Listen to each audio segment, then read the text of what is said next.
आज हम लोग हिंदी के महत्वपूर्ण जो प्रश्न हैं उनको देखेंगे और ये प्रैक्टिस सेट 7वां रहेगा। इससे पहले हम लोग 6 प्रैक्टिस सेट कर चुके हैं।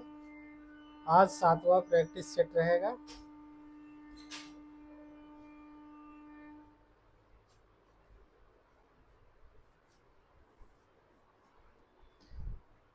पहला प्रश्न आज का है, नाथ संप्रदाय के आरंभकर्ता या वास्तविक संस्थापक किसे माना जाता है? नाथ संप्रदाय के आरंभकर्ता या वास्तविक संस्थापक किसे माना जाता है? इसका उत्तर क्या हो जाएगा? कमेंट करिए। नाथ संप्रदाय के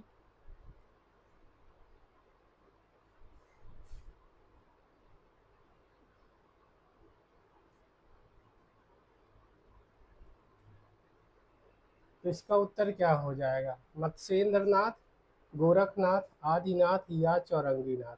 नाथ संप्रदाय के आरंभकर्ता या वास्तविक संस्थापक किसे माना जाता है?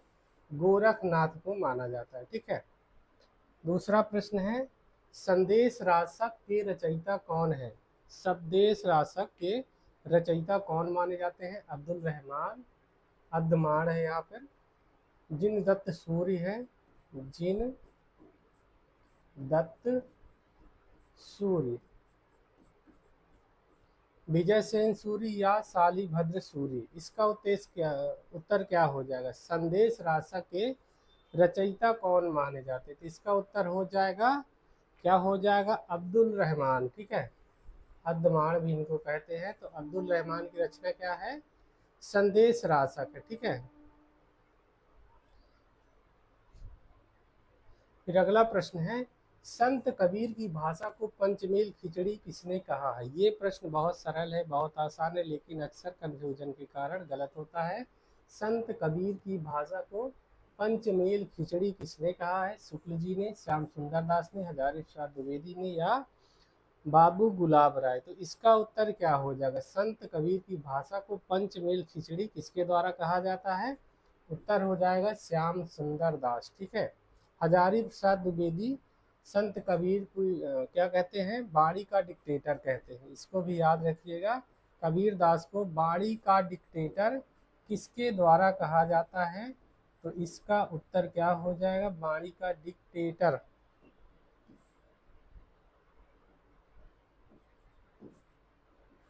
किससे कहा जाता है? कबीर दास को। किसके द्वारा कहा जाता है? ये भी प्रश्न पूछा जाता है, हजारी प्रसाद द्विवेदी।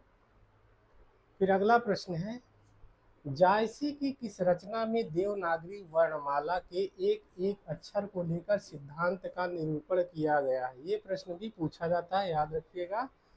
पद्मावत, अखरावट, कन्हावत या चित्रलेखा? इसका उत्तर क्या हो जाएगा?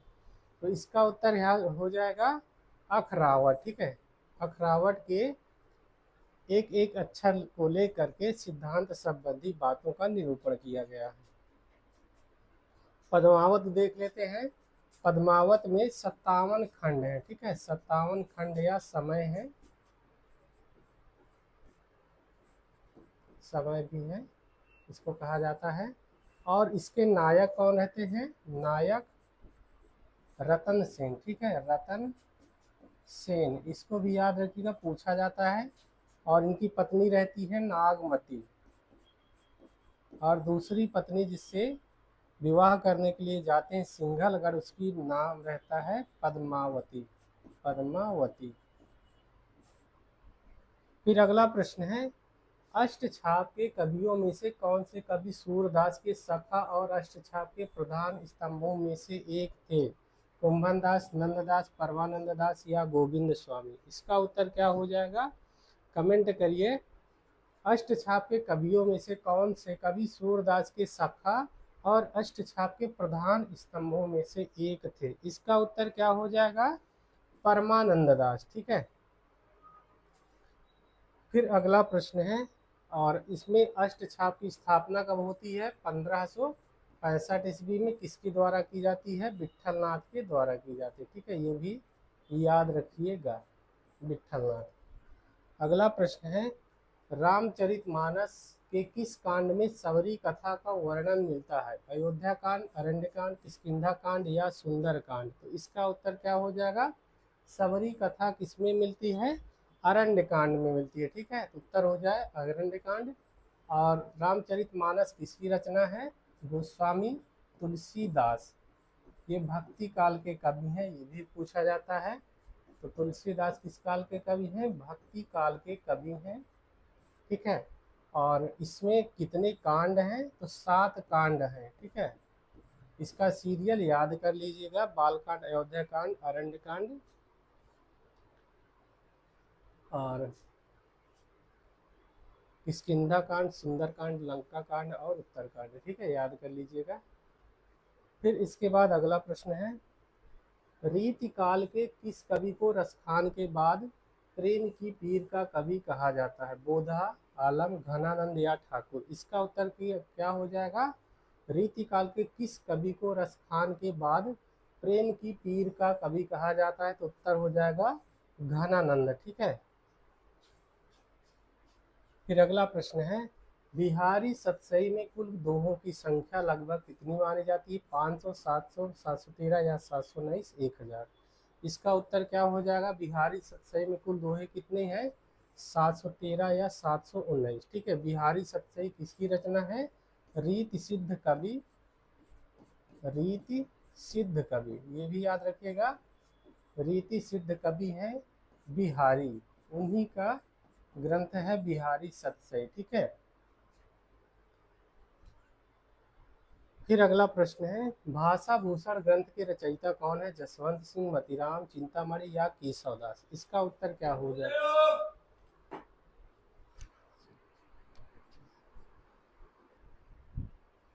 फिर आगे देखते हैं, अगला प्रश्न है, भाषा भूषण ग्रंथ के रचयिता कौन है? इसका उत्तर क्या हो जाएगा? जसवंत सिंह। ठीक है, जसवंत सिंह की रचना का क्या नाम है? भाषा भूषण। ठीक है, और मतीराम की रचना क्या है? प्रसिद्ध रचना क्या है? ललित ललाम, ललित ललाम इनकी प्रसिद्ध रचना है, इसको याद रखिएगा। ठीक है, और चिंतामणि की क्या है? काव्य विवेक, काव्य विवेक। केशवदास की कवि प्रिया और रसिक प्रिया है एक, रसिक प्रिया और रामचंद्रिका, इनको तो याद ही रखिएगा। ठीक है, और भी रचनाएं हैं लेकिन इनको याद रखिएगा।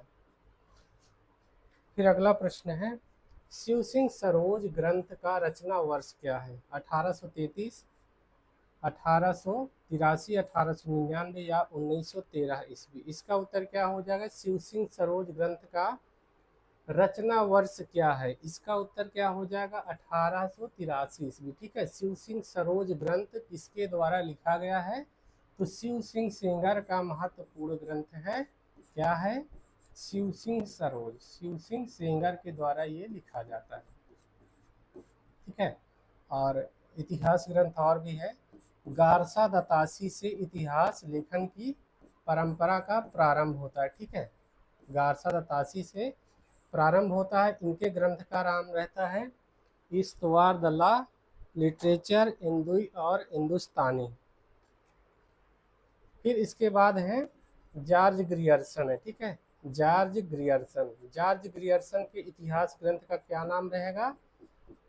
क्या नाम रहेगा? The modern vernacular, the modern vernacular literature of Hindustan. ठीक है, शिव सिंह सेंगर का शिव सिंह सरोज है, शिव सिंह सेंगर, इनका इतिहास ग्रंथ है शिव सिंह सरोज। मिश्र बंधुओं के द्वारा मिश्र बंधु विनोद लिखा जाता है। ठीक है, और मिश्र बंधुओं में 3 लोग आते हैं, श्याम बिहारी मिश्र, सुखदेव बिहारी मिश्र और गणेश बिहारी मिश्र। आचार्य रामचंद्र शुक्ल का इतिहास ग्रंथ क्या है? कमेंट करिएगा, सबको पता है। ठीक है, रामचंद्र शुक्ल के द्वारा कौन सा इतिहास ग्रंथ लिखा जाता है और इसका प्रकाशन वर्ष क्या है? अगला प्रश्न है, भारतेंदु हरिश्चंद्र का कौन सा नाटक अनुदित या अनुवादित नाटक है? अंधेर नगरी, दुर्लभ बंधु, प्रेम जोगनी, भारत दुर्दशा? इनमें से कौन सा नाटक है जो अनुदित नाटक है? इसका उत्तर क्या हो जाएगा? दुर्लभ बंधु। दुर्लभ बंधु जो है ये क्या है, इनका अनुदित नाटक है, ठीक है, शेक्सपियर के नाटक का अनुवाद है। फिर अगला प्रश्न है, सरस्वती पत्रिका का प्रकाशन वर्ष क्या है, 1893, 1900, 1903 या 1920 ईस्वी। इसका उत्तर क्या हो जाएगा, सरस्वती का प्रकाशन वर्ष क्या रहता है, 1900। ठीक है, ये प्रश्न महत्वपूर्ण है, पूछा जाता है। सरस्वती पत्रिका के संपादक कौन है, संपादक, पहले संपादक कौन है, कमेंट करिएगा। और उन महावीर प्रसाद द्विवेदी सरस्वती के महत्वपूर्ण संपादक है, ठीक है, महावीर प्रसाद द्विवेदी। महावीर प्रसाद द्विवेदी सरस्वती पत्रिका का संपादन 1903 ईस्वी से प्रारंभ करते हैं और 1920 ईस्वी तक इसका संपादन कार्य लगातार करते रहते हैं। ठीक है, तो याद कर लीजिएगा, महावीर प्रसाद द्विवेदी और सरस्वती में गहरा संबंध है, दोनों एक दूसरे के बिना अधूरे हैं। ठीक है, अगला प्रश्न है, कामायनी महाकाव्य के किस सर्ग में श्रद्धा और मनु का मिलन होता है, चिंता, आशा, श्रद्धा, काम। इसका उत्तर क्या हो जाएगा, तो इसका उत्तर हो जाएगा श्रद्धा। ठीक है, श्रद्धा सर्ग में श्रद्धा और मनु का मिलन होता है। कामायनी किसकी रचना है, ये भी देख लेते हैं। तो छायावाद के कवि हैं, छायावाद के प्रमुख कवि जयशंकर प्रसाद, जयशंकर प्रसाद के द्वारा कामायनी ग्रंथ की रचना की जाती है और इसमें 15 सर्ग हैं। ठीक है, ये भी याद कर लीजिएगा, चिंता, आशा, श्रद्धा, काम, वासना, लज्जा, कर्म, ईर्ष्या, ईगा, स्वप्न, संघर्ष, निर्वेद, दर्शन, रहस्य और आनंद। ठीक है, इसके पात्र यदि पूछता है तो मनु हो गया, श्रद्धा है, ईड़ा है, कुमार इनका पुत्र रहता है। ठीक है, तो ये प्रमुख पात्र है, याद रखिएगा। अगला प्रश्न है, छायावाद के समर्थन में सबसे पहले लेख लिखने वाले आलोचक कौन है, मुकुटधर पांडे, रामचंद्र शुक्ल, नंदलाल वाजपेयी, शांति प्रिय द्विवेदी। इसका उत्तर क्या हो जाएगा, प्रश्न है, छायावाद के समर्थन में सबसे पहले लेख लिखने वाले आलोचक कौन है। इसका उत्तर हो जाएगा मुकुटधर पांडे। ठीक है, फिर अगला प्रश्न है, प्रगतिवाद के अंतर्गत कौन सा कवि नहीं आता है, प्रगतिवाद के अंतर्गत कौन नहीं आता है, नागार्जुन, केदारनाथ अग्रवाल, त्रिलोचन, जयशंकर प्रसाद। तो प्रगतिवादी कवि कौन नहीं है, जयशंकर प्रसाद है। ठीक है, उत्तर हो जाएगा जयशंकर प्रसाद। जयशंकर प्रसाद किस काल के कवि हैं, तो ये छायावाद के कवि हैं। ठीक है, छायावाद का समय भी पूछा जाता है, तो 1918 से 1936 ईस्वी तक का समय क्या रहता है, छायावाद। ठीक है, इसके बाद प्रगतिवाद आता है, छायावाद के बाद प्रगतिवाद का प्रारंभ होता है। ठीक है, 1936 से 1943। ठीक है, इसके बाद प्रयोगवाद आ जाता है, प्रयोगवाद 1943 से प्रयोगवाद का प्रारंभ हो जाता है। ठीक है, तो ये सारे कवि क्या हैं, नागार्जुन, केदारनाथ अग्रवाल, त्रिलोचन, ये क्या है, प्रगतिवादी कवि हैं, इनको भी याद रखिएगा। सूरज का सातवां घोड़ा उपन्यास में मुख्य नायक या पात्र कौन सा है, मणिक मुल्ला, होरी, शेखर, प्रशांत। इसका उत्तर क्या हो जाएगा, सूरज का सातवां घोड़ा उपन्यास का पात्र कौन रहता है, मणिक मुल्ला रहता है। ठीक है, तो उत्तर हो जाएगा मणिक मुल्ला। सूरज का सातवां घोड़ा किसका प्रमुख उपन्यास है, तो धर्मवीर भारती का उपन्यास है, धर्मवीर भारती के द्वारा लिखा जाता है। ठीक है, इनका एक उपन्यास और है, गुनाहों का देवता, गुनाहों का देवता, और इनका एक गीति नाट्य है अंधा युग, इसको भी याद रखिएगा, ये अक्सर पूछा जाता है, अंधा युग। होरी ये गोदान का प्रमुख पात्र है, गोदान किसके द्वारा लिखा जाता है, प्रेमचंद के द्वारा लिखा जाता है। ठीक है, होरी गोदान उपन्यास का प्रमुख पात्र है, इसका गोदान किसका रचना है, उपन्यास है, तो प्रेमचंद की रचना है। ठीक है, ये भी याद रखिएगा, प्रेमचंद। शेखर, शेखर एक जीवनी उपन्यास का पात्र है, शेखर एक जीवनी उपन्यास का पात्र है जो अज्ञेय के द्वारा लिखा जाता है। ठीक है, अज्ञेय के उपन्यास शेखर एक जीवनी का पात्र है।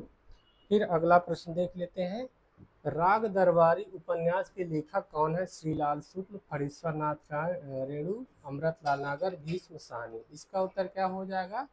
राग दरबारी उपन्यास के लेखक कौन रहते हैं? श्रीलाल शुक्ल रहते हैं। ठीक है, श्रीलाल शुक्ल राग दरबारी के लेखक रहते हैं। फणीश्वर नाथ रेणु भी पूछे जाते हैं। इनका महत्वपूर्ण उपन्यास है मैला आंचल। क्या है? मैला आंचल। अमृतलाल नागर, इनका उपन्यास कमेंट करिएगा। ठीक है, भीष्म साहनी का उपन्यास क्या है? तमस। अगला प्रश्न है, आधे अधूरे नाटक के रचनाकार कौन है? मोहन राकेश, लक्ष्मी नारायण लाल, उपेंद्र नाथ अश्क या धर्मवीर भारती। आधे अधूरे नाटक के रचनाकार कौन है? तो उत्तर हो जाएगा मोहन राकेश। मोहन राकेश का नाटक है आधे अधूरे। ठीक है, मोहन राकेश के द्वारा 3 नाटक लिखे जाते हैं। पहला है आषाढ़ का एक दिन, याद रखिएगा, आषाढ़ का एक दिन। दूसरा है लहरों के राजहंस, लहरों के राजहंस। ठीक है, ये भी याद रखिएगा। और तीसरा है आधे अधूरे, आधे अधूरे। आधे अधूरे के पात्र भी देख लेते हैं। इसकी प्रमुख पात्र सावित्री रहती है। ठीक है, सावित्री याद रखिएगा।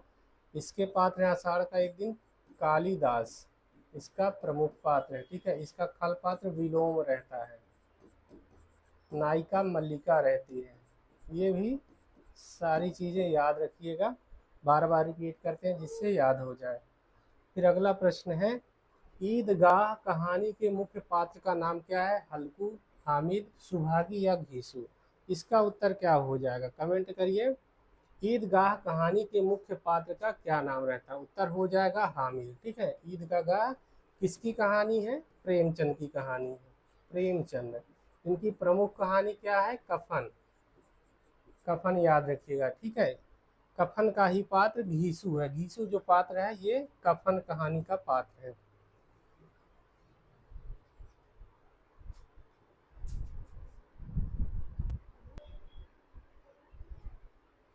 ये हो गया कफन। ठीक है, कफन के प्रमुख पात्र हैं घीसू, माधव और बुधिया। 3 पात्र हैं, तीनों को याद रखिएगा क्योंकि पात्र वाला प्रश्न है तो इसके अंतर्गत इसको देख लेते हैं। ठीक है, और इनकी अन्य कहानी है पूस की रात है। ये भी बहुत महत्वपूर्ण कहानी है। ठीक है, पूस की रात एक सदगति है। ये इनकी महत्वपूर्ण कहानियां हैं। अगला प्रश्न है, क्या भूलूं क्या याद करूं किस विधा की रचना है? क्या भूलूं क्या याद करूं किस विधा की रचना है? संस्मरण, आत्मकथा, रेखा चित्र या जीवनी। इसका उत्तर क्या हो जाएगा? उत्तर हो जाएगा आत्मकथा। ठीक है, क्या भूलूं क्या याद करूं किस विधा की रचना है? आत्मकथा है। किसकी आत्मकथा है? हरिवंश राय बच्चन। हरिवंश राय को बच्चन को सब कोई जानता होगा, हरिवंश राय बच्चन। बच्चन फैमिली के महत्वपूर्ण अमिताभ बच्चन के पिता हैं। ठीक है, हरिवंश राय बच्चन। इन्होंने अपनी आत्मकथा को 4 भागों में लिखा है। पहला है क्या भूलूं क्या भूलूं क्या याद रखूं।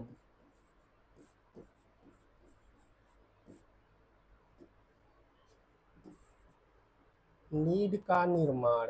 दूसरा है नीड का निर्माण। इसके बाद तीसरा है क्या है?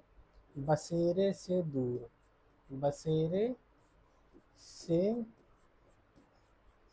दूर। और चौथा भाग है 10 द्वारे से सोपान तक। 10 द्वारे से सोपान तक।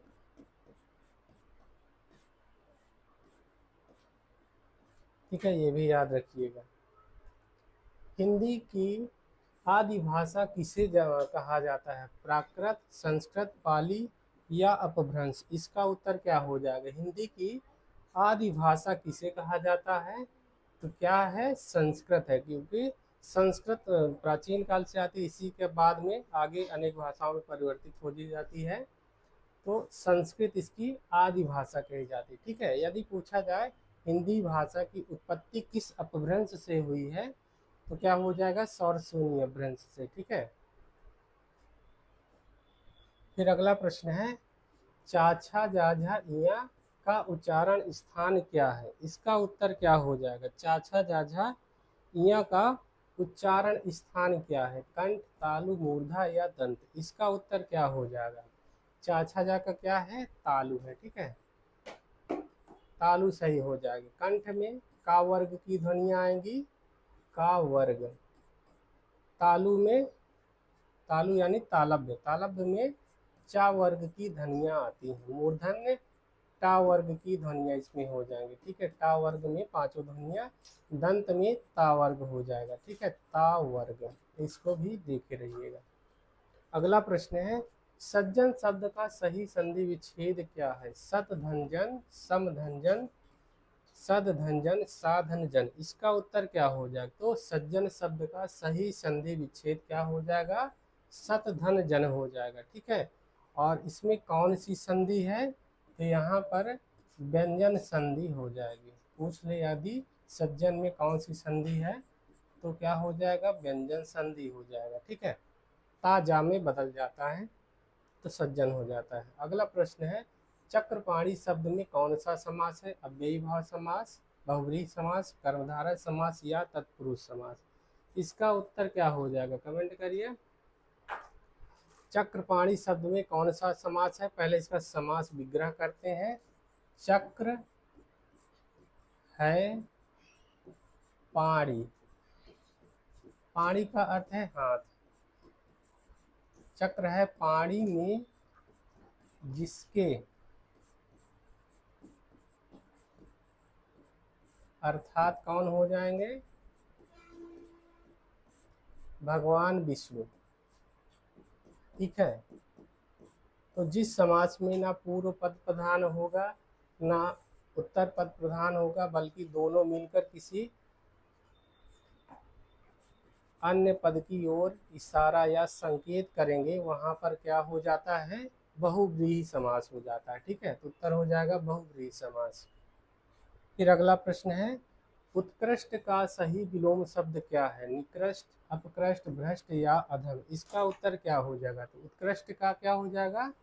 निकृष्ट हो जाएगा। अगला प्रश्न है, जो कभी बूढ़ा ना हो उसके लिए एक शब्द क्या होगा? इसका कमेंट करिए।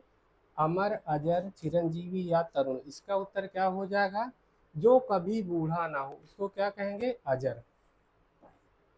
फिर अगला प्रश्न है, आंख का अंधा नाम नयन सुख लोकोक्ति का सही अर्थ क्या है? आंख का अंधा नाम नयन सुख, इसका उत्तर क्या हो जाएगा? गुण के विपरीत नाम होना, अंधा व्यक्ति समझदार होना, नाम से कुछ नहीं होता, उपहास उड़ाना? इसका उत्तर क्या हो जाएगा?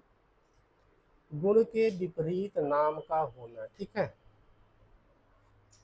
अगला प्रश्न है, शुद्ध वर्तनी वाला शब्द चुनिए। कवियत्री, कवयित्री, कवित्री, कवियत्री? इसका उत्तर क्या हो जाएगा? तो उत्तर हो जाएगा कवयित्री। ठीक है, ये प्रश्न बार बार पूछा जाता है, इसको याद रखिएगा। कवयित्री हो गया, और ये कवि शब्द का स्त्रीलिंग है। ठीक है, कवि को स्त्रीलिंग बनाते हैं तो कवयित्री हो जाता है।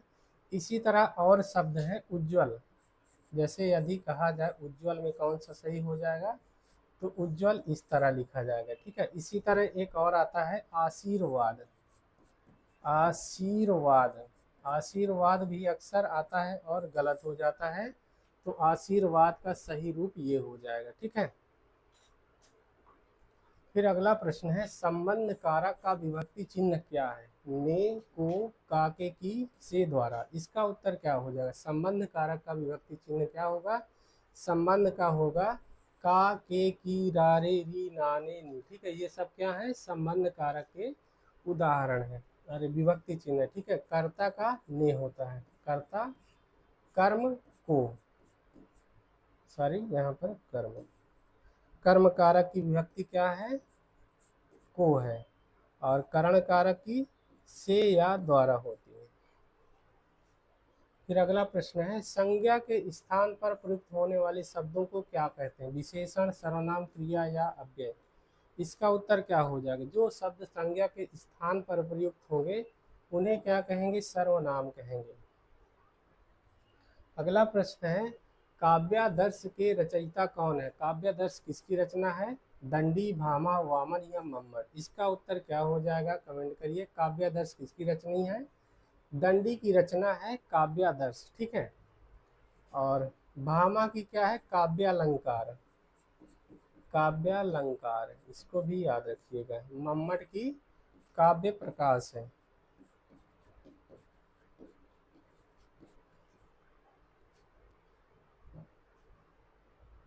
फिर अगला प्रश्न है, संचारी भावों की संख्या कितनी मानी जाती है? 8, 9, 33 या 49? इसका उत्तर क्या हो जाएगा? 33। भरत मुनि संचारी भाव की संख्या कितनी मानते हैं? 33 मानते हैं। और भरत मुनि के ग्रंथ का नाम क्या रहता है? नाट्य शास्त्र, नाट्य शास्त्र, ये भी याद रखिएगा, ठीक है।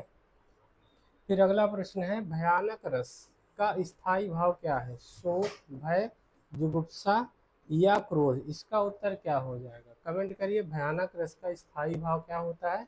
भय होता है, ठीक है। और स्थायी भाव की संख्या भरत मुनि कितने मानते हैं? तो आचार्य भरत स्थायी भाव की संख्या कितने मानते हैं?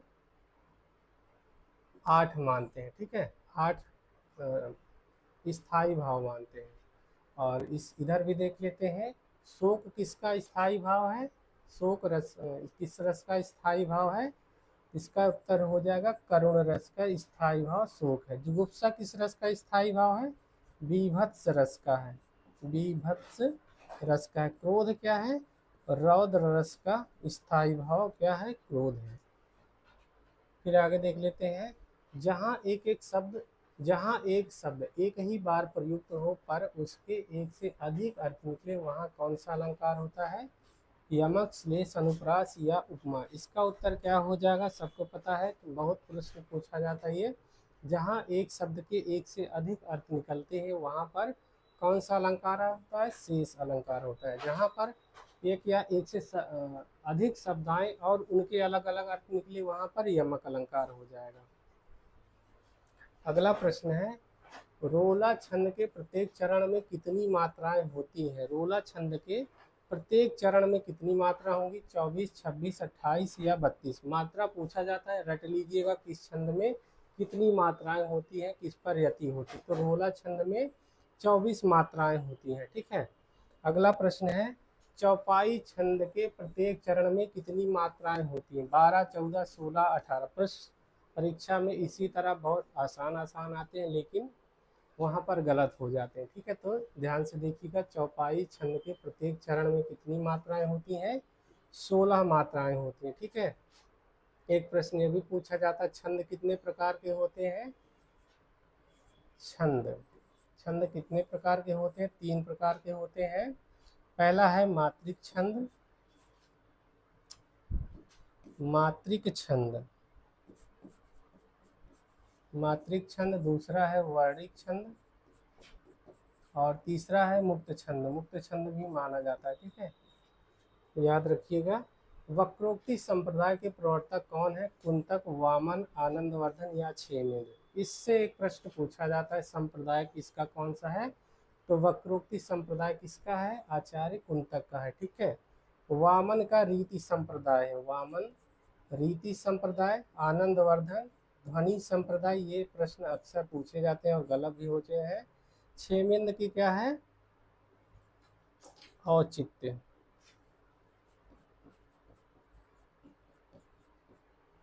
फिर अगला प्रश्न देख लेते हैं, औचित्य विचार चर्चा के लेखक हैं क्षेमेंद्र, कुंतक, वामन या दंडी? इसका उत्तर क्या हो जाएगा? कमेंट करिए। औचित्य विचार चर्चा किसकी रचना है? क्षेमेंद्र की है, ठीक है। फिर अगला प्रश्न है, लक्षणा शब्द शक्ति का आधार क्या है? मुख्यार्थ का ज्ञान, मुख्यार्थ की बाधा और लक्ष्यार्थ का संबंध, व्यंग्यार्थ का प्रकटन, वाच्यार्थ का बोध? इसका उत्तर क्या हो जाएगा? उत्तर हो जाएगा मुख्यार्थ की बाधा और लक्षणार्थ का संबंध। फिर अगला प्रश्न है, जहाँ उपमेय में उपमान की संभावना की जाए वहाँ कौन सा अलंकार होगा? रूपक, उपमा, उत्प्रेक्षा या संदेह। जहाँ पर उपमेय में उपमान की संभावना की जाएगी वहाँ पर क्या हो जाएगा? उत्प्रेक्षा अलंकार हो जाएगा। ठीक है, इसमें मनु मानहु, मनु मानहु, जनु जानहु, ये सारे वाचक शब्द आते हैं। ठीक है, याद रखिएगा। अगला प्रश्न है, हिंदी का प्रथम दैनिक समाचार पत्र कौन सा था? दैनिक पूछ रहा है यहाँ पर, याद रखिएगा। ठीक है, उदंतमार्तन, सुधावर्षण, बंगदर्शन या भारत मित्र। इसका उत्तर क्या हो जाएगा? सुधावर्षण। सुधावर्षण का संपादन किसके द्वारा किया जाता है? कमेंट करिएगा। ठीक है, श्याम सुंदर सेन है। फिर अगला प्रश्न है, साहित्य अकादमी पुरस्कार की स्थापना कब हुई थी? 1950, 52, 54, 60। ये प्रश्न पूछा जाता है इसलिए इसको बार बार रखते हैं। साहित्य अकादमी पुरस्कार की स्थापना कब होती है? 1954 ईस्वी में होती है। अगला प्रश्न है, तुलसीदास की किस रचना में अवधी भाषा में नहीं है? कौन सी अवधी भाषा में नहीं लिखी गई है?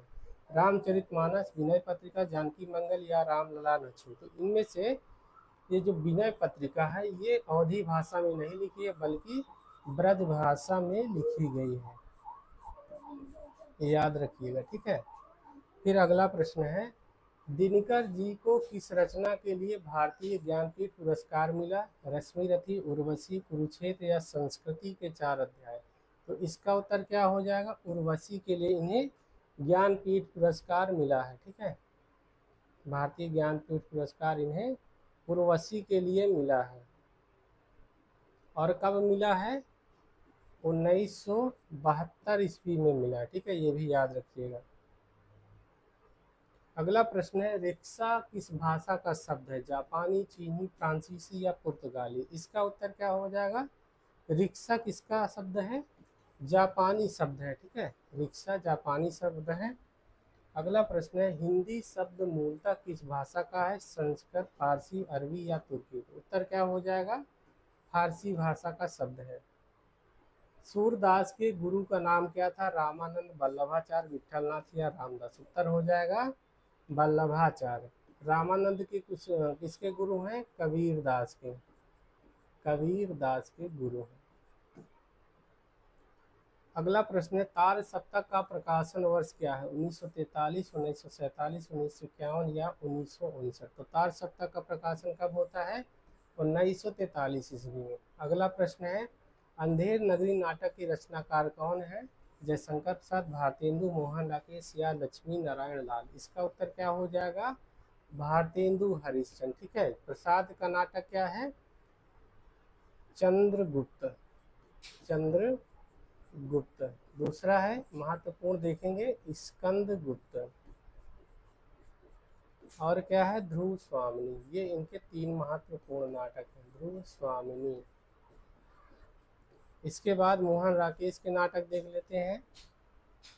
आषाढ़ का एक दिन, आषाढ़ का एक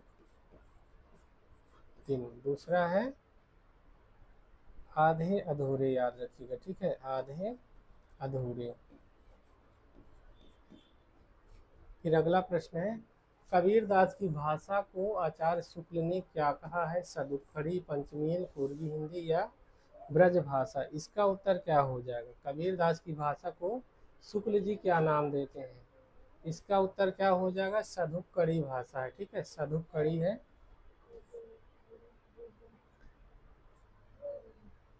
50 प्रश्न हो चुके हैं और 7 प्रैक्टिस सेट हम लोग का कंप्लीट हो चुका है।